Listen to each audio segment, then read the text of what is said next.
Pakistan cricket board পড়েছে আতান্তরে। বিশেষত Pakistan super league খেলানো নিয়ে তারা পড়েছে নানা সমস্যার মুখে।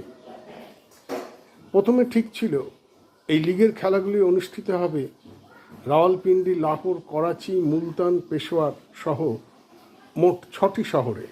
কিন্তু তীব্র জ্বালানি সংকটের কারণে এখন ঠিক হয়েছে খেলাগুলি অনুষ্ঠিত হবে লাহোর ও করাচি এই দুটি শহরে, এবং খেলাগুলি হবে দর্শক শূন্য স্টেডিয়ামে। কারণ দর্শকের আসা যাওয়ার জন্য যে জ্বালানি খরচ হবে তা করতে চায় না পাকিস্তান সরকার, তাই দর্শক শূন্য স্টেডিয়ামেই খেলার ব্যবস্থা করা হয়েছে। অন্যদিকে পাকিস্তানে একটি জঙ্গি সংগঠন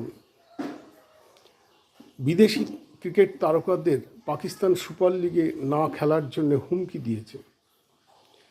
ফলে ওই তারকারা ভীষণ চিন্তার মধ্যে রয়েছে। ইতিমধ্যে ওইসব বিদেশি খেলোয়াড়রা অনেকেই পাকিস্তান সুপার লিগ ছেড়ে ভারতে আয়োজিত আইপিএলে অংশ নিতে চাইছে।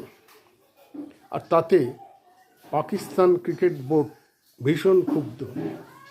কিন্তু চাচা আপন প্রাণ বাঁচা নীতি নিয়েছে বিদেশি খেলোয়াড়রা। এই অবস্থায় পাকিস্তান সুপার লিগ বিবর্ণ রূপ পেতে চলেছে। এর দরুন পাকিস্তান সুপার লিগের আকর্ষণ হারাতে চলেছে।